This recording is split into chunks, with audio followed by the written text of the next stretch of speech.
नमस्कार, good morning. कशिश news पर सुप्रभात देख रहे हैं आप। मैं हूं रश्मि श्रीवास्तव आपके साथ और सुबह के बुलेटिन की शुरुआत करेंगे जहां बिहार में राज्यसभा चुनाव को लेकर हलचल तेज हो गई है। उपेंद्र कुशवाहा के आवास पर आज बैठक बुलाई गई है।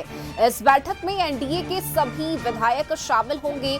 5वीं सीट के लिए बैठक में रणनीति बनेगी और इसके बाद 15 मार्च को संसदीय कार्य मंत्री विजय चौधरी के आवास पर बैठक होगी। इससे पहले देखिए, गुरुवार को सम्राट चौधरी के आवास पर सभी विधायक और नेताओं का जुटान हुआ था, जिसमें सभी पांचों ही प्रत्याशियों को जिताने के लिए रणनीति बनाई गई। दरअसल राज्यसभा चुनाव के लिए एनडीए की ओर से नीतीश कुमार, नितिन नवीन, उपेंद्र कुशवाहा, रामनाथ ठाकुर और शिवेश राम प्रत्याशी है। 4 सीटों पर एनडीए की जीत तय मानी जा रही है और असली लड़ाई 5वीं सीट के लिए है। एनडीए को 5वीं सीट जीतने के लिए 3 और विधायकों के समर्थन की जरूरत है, जिसके लिए रणनीति बनाई गई है।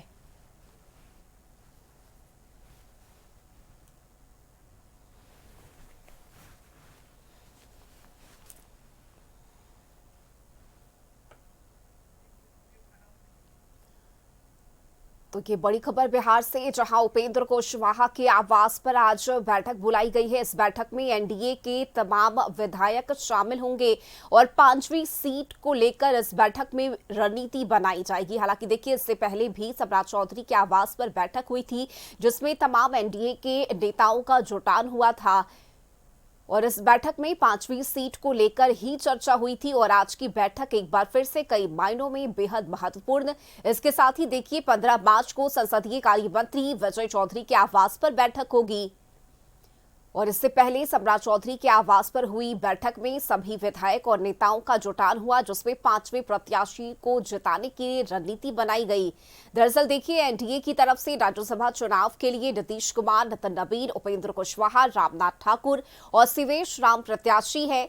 4 सीटों पर एनडीए की जीत तय मानी जा रही है और असली लड़ाई 5वीं सीट के लिए है और यही वजह है कि एनडीए को 5वीं सीट जीतने के लिए 3 और विधायकों के समर्थन की जरूरत है और ऐसे में आज की बैठक में 5वीं सीट को लेकर ही रणनीति बनाई जानी है, चर्चा होनी है।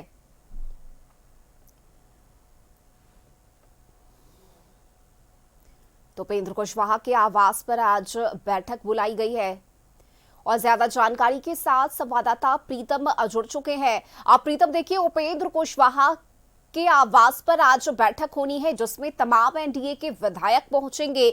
लेकिन बड़ी बात यही है कि जो 5वीं सीट को लेकर पेच फंसता हुआ नजर आ रहा है। एक तरफ एनडीए को 3 विधायकों के समर्थन की जरूरत है, तो वहीं दूसरी तरफ महागठबंधन है, जिसका कहना है कि हमने उस जादुई आंकड़ा को, यानी 41 का जो आंकड़ा है, हमने उसे छू लिया है और इसमें कहीं से कोई परेशानी नहीं है। पहले चाहेंगे प्रीतम, आज की बैठक को लेकर क्या जानकारी है, ये दर्शकों को बताइए।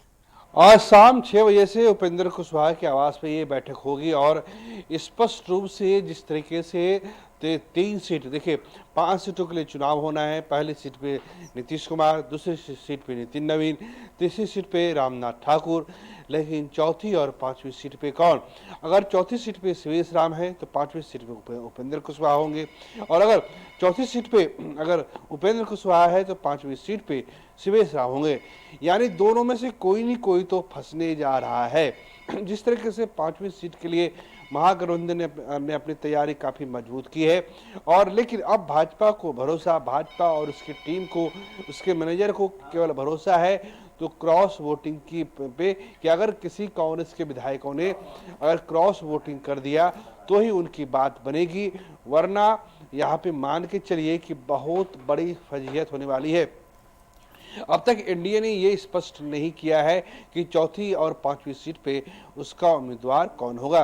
क्या चौथी सीट पे उपेंद्र कुशवाहा होंगे तो 5वीं सीट पे अगर शिवेश राम होंगे तो वो फंस गए हैं, और अगर चौथी सीट पे अगर शिवेश राम हैं तो उपेंद्र कुशवाहा लोकसभा चुनाव की तरह, जिस तरह साल 2024 में लोकसभा चुनाव में वो चुनाव काराकाट से हार गए थे, तो आशंका इस बात की है कि कहीं वो 2026 में कहीं फंस ना जाए और अगर कहीं ऐसा होता है तो बहुत बड़ी मुसीबत उपेंद्र कुशवाहा के सामने होगी, क्योंकि एक तो उनके विधायक उनके साथ दिल से नहीं है, दूसरा उनके बेटे चूंकि बिहार सरकार के मंत्री हैं, उनका भी 6 महीने का टर्म पूरा होने जा रहा है। तो स्पष्ट रूप से जो दोनों तरफ की जो मैनेजर हैं जो चुनाव को मैनेज कर रहे हैं, मैनेज करना इन मामलों में कि वो विधायकों को समझा रहे हैं कि आपको जिस गठबंधन के बैनर तले आपको वोट मिला है, आप उनके साथ रहिए। तो कांग्रेस ने अपनी पूरी तरीके से तैयारी की है। इंडियन इंक्लूसिव पार्टी की आईपी गुप्ता उनके पोस्ट को देखिए, वो पूरी तरीके से महागठबंधन के साथ हैं। बीएसपी के सतीश सिंह यादव पूरी तरीके से महागठबंधन के साथ हैं। एमआईएम का 5 विधायक सपोर्ट करने के लिए जा रहा है महागठबंधन के। कौन आरजेडी के 25 विधायक, तो बचेगा कौन? तो ले देकर एक कांग्रेस पे नजर जाती है, क्योंकि कांग्रेस सबसे बेचारी पार्टी है बिहार में। उसका इतिहास रहा है उसको तुड़वाने का, उसको जुड़वाने का। वो खुद तो बढ़ जाती है, ज़्यादा मेहनत करने की ज़रूरत कांग्रेस के मामले में नहीं होती है। तो जिस तरीके से ये पूरा राज्यसभा चुनाव चल रहा है, 16 मार्च को वोटिंग होगी, शाम 5 बजे से काउंटिंग होगी और अगले 3 घंटे में स्पष्ट हो जाएगा कि प्रीतम, बिल्कुल देखिए, कुल मिलाकर देखा जाए तो जो आप बता रहे हैं उसके मुताबिक संभावना इस बात की भी बनती हुई नजर आ रही है कि आगे आने वाले दिनों में कांग्रेस की तरफ से 3 विधायक हो सकता है कि एनडीए की तरफ जा सकते हैं, एनडीए को अपना समर्थन दे सकते हैं। और जो आंकड़ा है एनडीए के पास 3 विधायकों की कमी का, वो कांग्रेस पूरा कर सकती है, ये आप बता रहे हैं। मैंने ये कहा कि कांग्रेस का जिस तरीके से 2014 से 2026 तक का अपना उसका इतिहास रहा है कि उसे आसानी से तोड़ा जा सकता है। अरे जिस कांग्रेस के 25 विधायक मध्य प्रदेश में इधर से उधर हो गए और सत्ता में कमलनाथ की सरकार थी 2020 में, आपको याद होगा, यही मार्च का समय था, होली का समय था और कोरोना की दस्तक होने वाली थी। कमलनाथ के 25-26 विधायकों ने बगावत कर दी और कांग्रेस को पता नहीं चला। बाद में भाजपा ने बाद में इन सभी विधायकों ने इस्तीफा दिया और भाजपा ने फिर 2023 में भाजपा ने फिर वहां पर उपचुनाव हुए, भाजपा ने इनको टिकट दिया और बहुत विधायक चुनाव जीत के आ गए। तो कांग्रेस के साथ ये दिक्कत है, जो कांग्रेस 6 पार्टियों वाली कांग्रेस है और जो कांग्रेस अपने विधायक दल का नेता नहीं चुन पाई। देखिए कितनी विडंबना वाली स्थिति है कांग्रेस की कि मात्र 6 विधायक है और वो अपने विधायक दल का नेता नहीं चुन पाई है। तो ले देकर नजर जो है, एक आसरा, एक भरोसा कांग्रेस से है, लेकिन कांग्रेस के विधायकों को भी काफी ठोस कर दिया गया है कि आपकी लॉयल्टी, जिस हाथ छाप पे आपको वोट मिला है, आपको उसी के साथ रहना है।